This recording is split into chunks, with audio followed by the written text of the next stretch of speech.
He regretted marrying her the moment the train doors closed. That single thought haunted Caleb Hart as he stood in the freezing station, snow clinging to his coat like frozen regret. He'd made his choice with his head, not his heart, choosing a bride out of necessity rather than desire.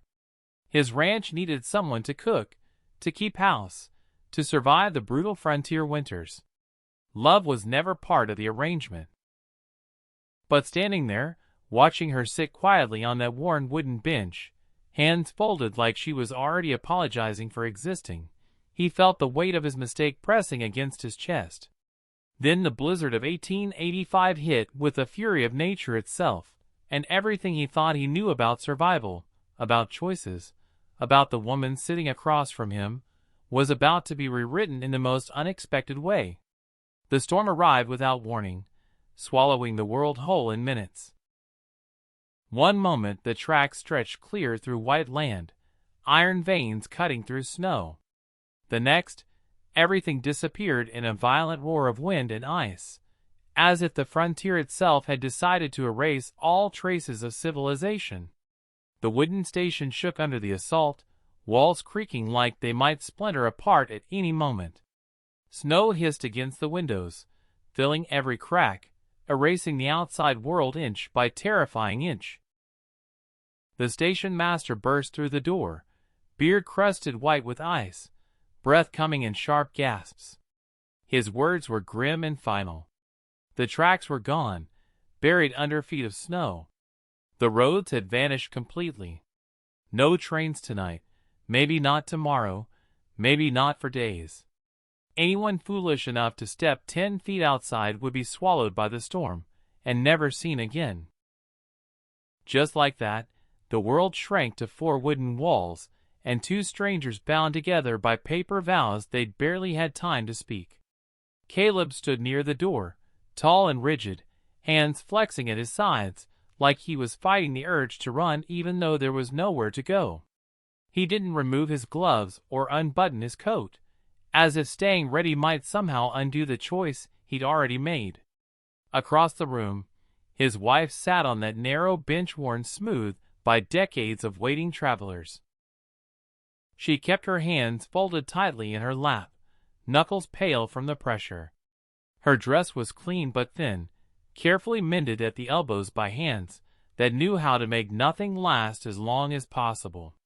Her boots were scuffed and worn, the kind you see on someone who walks everywhere because there's never been another option. She lifted her eyes toward him once, just once, searching his face for something she clearly didn't find, then lowered them again, like she already knew what she would see there. Minutes dragged into hours as the storm screamed outside like a living thing determined to break through the walls. The stove glowed weakly, barely holding back the creeping cold. Caleb fed it more wood with practiced movements, the kind of efficiency that comes from surviving harsh winters alone. But what unsettled him wasn't the cold or the storm. It was the way she watched the fire with such careful attention, like warmth was a privilege that might vanish if she looked away even for a moment.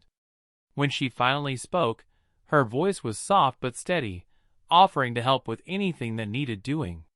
His first reaction was irritation, not at her, but at himself, at the way her quiet effort made him feel exposed and small. He told her shortly that there was nothing to do but wait, then watched her flinch at his tone and hated himself for it. She nodded immediately, no argument, no resentment, as if waiting and enduring were things she'd practiced her entire life. As hunger crept in, and the storm showed no signs of weakening, she stood slowly and offered to make something warm with the scraps of food the station master had shared. Caleb watched her work, hands trembling not from clumsiness but from nerves, using every bit of food like it mattered because in her world it always had. When she handed him the bowl, she didn't look up, braced for rejection or criticism. The food was plain, just warm broth and bread, but something shifted in that moment. Something small and almost invisible, like ice cracking underfoot when you don't expect it. He surprised them both by asking if she'd grown up on the frontier. She nodded, explaining quietly that her family didn't have much, that she'd learned to endure because there was never another choice. The word lingered between them, heavy with meaning. Endure. Not live, not thrive, just endure. It was a survival strategy she'd mastered long before meeting him. Sleep came in fragments that night, interrupted every time the wind slammed the walls hard enough to shake the building. Each gust made her startle awake, fingers clutching her thin shawl like it might vanish if she let go. Caleb noticed from his place near the stove, watching the way she shivered even when the fire burned its hottest, how she sat straight despite obvious exhaustion as if relaxing might invite rejection or judgment. Finally, he told her to sleep closer to the stove where it was warmer. She looked up quickly, eyes wide, protesting that she didn't want to take his place. He insisted, his voice softer now, telling her she needed the warmth. She obeyed carefully, settling near the fire without touching him, like a cautious animal testing new ground and expecting to be driven away at any moment. After midnight, the storm worsened with renewed fury. The station master burst in again, panic sharp in his weathered face, warning that snow was burying the doors, and they might be stuck even longer. Her hands clenched in her lap as she whispered something that hit Caleb harder than any accusation could have. She said she didn't do well being unwanted, the words barely audible over the howling wind. He turned fully toward her then, really seeing her for the first time since they'd met. He told her he'd never said she was unwanted, but she replied with quiet conviction that he didn't have to say it. She could feel it in every careful distance he kept between them. The silence that followed pressed in from all sides until Caleb finally spoke the truth he'd been avoiding. He admitted he'd made his choice with his head, not his heart, thinking only of what he needed rather than who she was. But then he added something that surprised them both. That didn't make her the mistake, he said. It made him one. She looked up, stunned, as if no one had ever taken responsibility for hurting her before. When the wind slammed the windows so hard she gasped, her hand lifting instinctively in fear, Caleb stepped closer without thinking and wrapped his coat around her shoulders. His movements were slow and careful, as he told her she was safe, that as long as he was there nothing would harm her. They sat close after that, not quite touching but sharing warmth by agreement rather than accident. Outside, the blizzard raged on with mindless fury, but inside something fundamental had shifted. Somewhere in that endless night of howling wind and creaking walls, Caleb realized something that frightened him more than the storm ever could. He no longer regretted being trapped in this tiny station with a woman he barely knew. Instead, he regretted how easily he had almost overlooked her, how close he'd come to spending his life with someone he never truly saw. When morning finally arrived, it came not with light, but with silence so deep it felt unnatural, like the world was holding its breath after screaming all night. Caleb woke to find her asleep against his shoulder, having finally surrendered to exhaustion.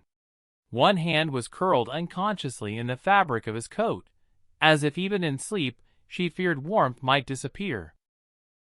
He didn't move, not when his arm went numb, not when the fire dimmed, because for the first time since meeting her, she looked peaceful. The days that followed tested them in ways the storm never could. They were forced to work together, rationing food and heat, sealing cracks where snow forced its way through the walls, keeping each other alive through simple acts of partnership. When a window pane cracked and cold poured in like a living thing, they sealed the gap together, her quick thinking and his strength combining without discussion or hesitation. She made a joke about frontier men and their confidence in bleeding when she noticed his cut knuckles, and despite everything he laughed. The sound surprised them both, breaking through the tension like sunlight through clouds. They began to talk, carefully at first, then with increasing honesty. She spoke of her family, of losing her mother young, of being told she was useful and practical but never beautiful, never chosen for anything beyond necessity. When she finished, she stared at the floor, braced for dismissal. But Caleb said quietly that enduring what she had didn't make her special, it made her strong, and those were very different things. On the final night before rescue came, sitting under the blanket she'd mended with her own careful hands, Caleb admitted he'd thought he'd ruined both their lives by marrying without care. But now, he said, voice rough with honesty, he understood that survival was only the beginning. She replied that she'd never expected love, only safety and basic respect, and he told her she deserved more than what she'd learned to expect. When the doors finally opened and they prepared to leave for his ranch, everything had changed. The woman who stepped into his home wasn't the uncertain stranger from the station. She was someone who had proven herself through hardship, someone who had earned her place not through necessity but through character. Caleb offered her a choice that no one had given her before. She could leave when the roads cleared, go anywhere she wanted with his help, or she could stay. Not because she'd been chosen out of need, but because he was choosing her now, fully and completely, with eyes finally open. She chose to stay, not quietly or meekly, but with the promise that she wouldn't shrink herself to fit his expectations. And Caleb, who'd started this journey regretting his choice, told her he didn't want quiet or small. He wanted honest and whole, wanted her exactly as she was. The storm of 1885 became more than survival. It became the moment two lives that had nearly passed each other by found unexpected connection in the most brutal circumstances. Sometimes regret is just the beginning of something far better than we could have planned. Sometimes it takes a blizzard to help us finally see what was there all along.